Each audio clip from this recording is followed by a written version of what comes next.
Alright, Lymies, I'm cooking today with ground lamb. You could use ground chicken or ground beef. All of these meats are interchangeable depending on your dietary restrictions. I love lamb. I don't know, like, if you read the book Eat Right for Your Type, my blood is B positive, and apparently lamb is the best meat for me. I just love lamb. But yeah, for Lyme, I'm always, eating a wide range of proteins and vegetables. So yeah, I'm just gonna dice up my onion here. And I also have, of course, my ginger, which is anti-microbial. I think I will use a decent sized knob. And I do not peel my ginger. I do buy organic ginger. I try to eat organic. If you are looking to save money, you can check out the Environmental Working Group's website, and they list fruits and vegetables that you don't need to buy organic because they're not heavily sprayed. But yeah, I look at regular ginger versus organic ginger, and they look totally different. And I'm like, what are they doing to the conventional ginger to make it grow like that? It just doesn't make any sense to me that it would look so different. But anyway, I've been eating organic for, oh my god, for sure 15 years, long before I had Lyme disease. It did not prevent me from getting Lyme disease, but I think the theory is if your body doesn't have to, heal from any damage caused by pesticides, that you have that many resources, that many more resources available to deal with the Lyme infection.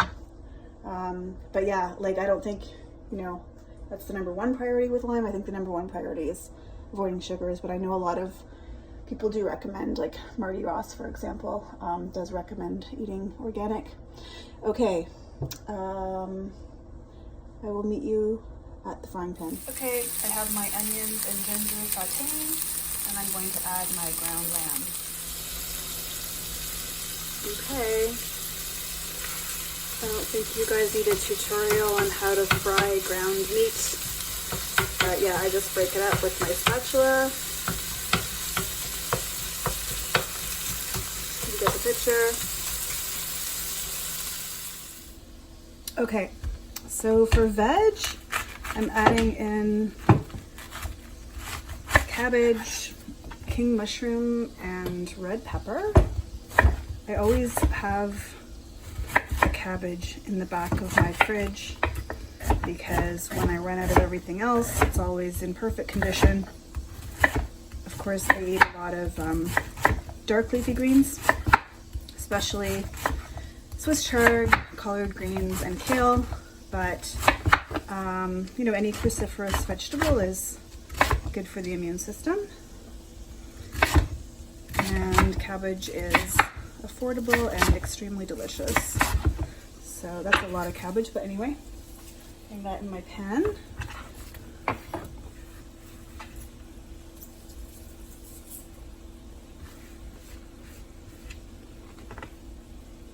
Yeah, you could definitely put another, like a darker green if you had it. My favorite green is definitely Swiss chard. Okay, and I'm just chopping up the king mushroom. I love king mushrooms, but you could use any mushroom. It's just to add some medicinal value because mushrooms are immune boosting. And for color, I'm going to add a little red pepper I have that's on its last legs.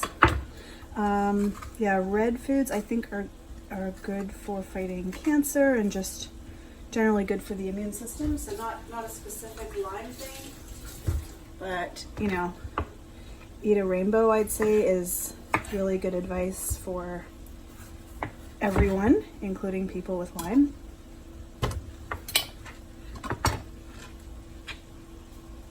And yeah, like, of course, peppers are sweet, but I don't avoid that level of, I don't avoid sweetness to that level.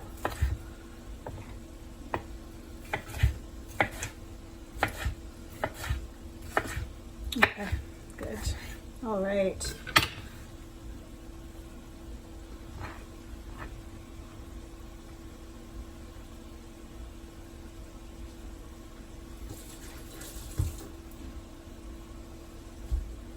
Okay, so there's my veg.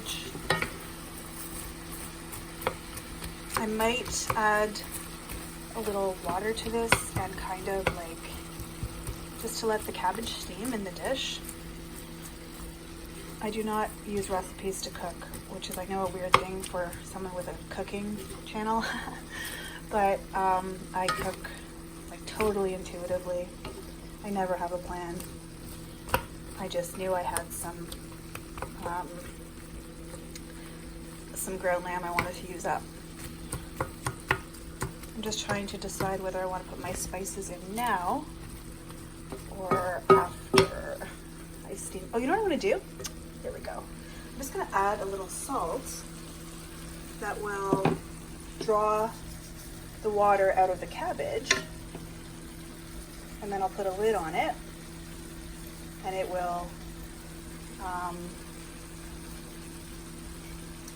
should wilt and cook the cabbage. So yeah, I'm gonna do that for a couple minutes, and then I'm gonna add my delicious spices. Okay. So there's my dish after it's kind of steamed in its own juices for a bit.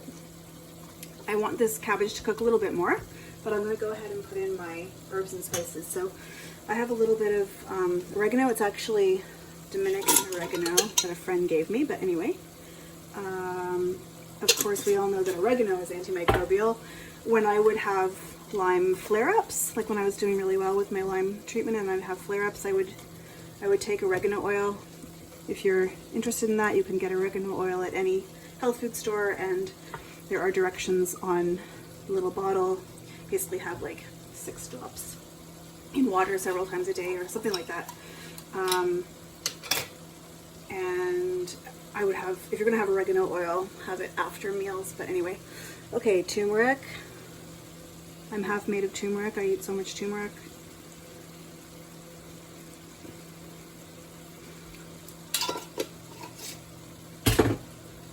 Good old cumin. I love cumin. So basically all herbs are antimicrobial.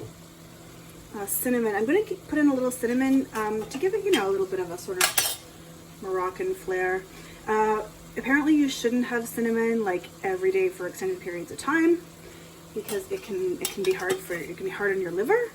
But you know, I eat cinnamon quite regularly.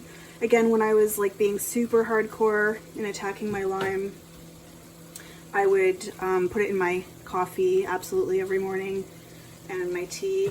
I know some people say a lot of people say you should avoid caffeine if you have Lyme disease, but there was no way that was going to happen for me. I think we all have our limits. Okay, paprika. Paprika is basically, it's not really a spice, it's sort of like a dried pepper, but anyway. It has color. Again, red color is good for the immune system and good at knocking out free radicals or whatever.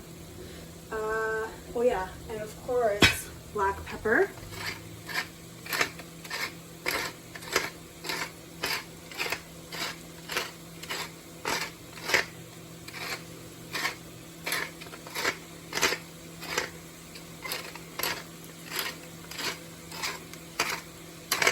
Yeah, and if you had a hot pepper, definitely this would be a great time to put it in.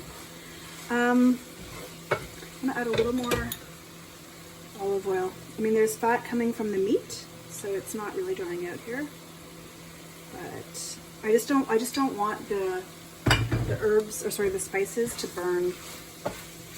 Okay, and I'm going to chop up a little, or sorry, mince up a little garlic while I'm at it. Again, just to add further antimicrobial elements, but this is looking really good.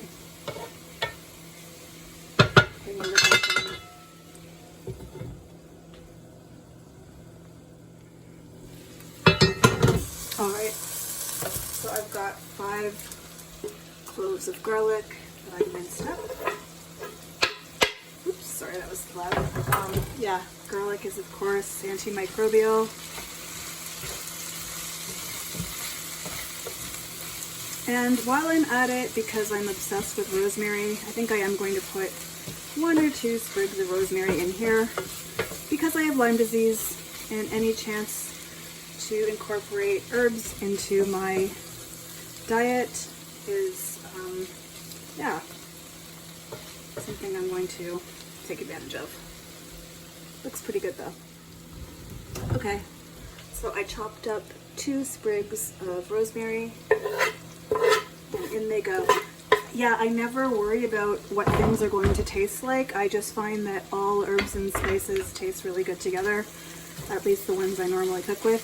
But if you just have turmeric in your cupboard and black pepper, you could do this with just turmeric and black pepper, right?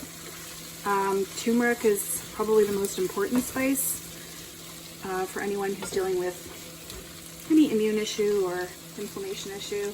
But yeah, it's antimicrobial, anti-inflammatory, and you know, very popular spice right now, but also like super versatile and easy to cook with. So it looks pretty good. I'm just gonna put the lid on it, and you know, I want to make sure that my cabbage is fully cooked. I don't want it too crunchy, and I'll eat it. So there's my dish. You could definitely eat this with a side salad. I also would definitely have this as a snack. I know I've seen, you know, discussions on some of the Lyme pages where people talk about, you know, what do you eat as snacks? I don't eat snack food as snacks. I just eat food as snacks. I just have a smaller portion. So this type of thing I would definitely eat as a snack. I'd, you know, put some of my dish in a bowl and nuke it and enjoy it. Anyway, that's my opinion on snacks. But yeah, this would be better with a side salad. I'm just actually kind of hungry and want to start eating and feeling a bit lazy. So I'm just going to have this dish. But if you had a side salad, you would get the benefits of raw food as well as more garlic and a bit of lemon. I might squeeze a bit of lemon on this, but it would be good either way. Okay, bon appetit!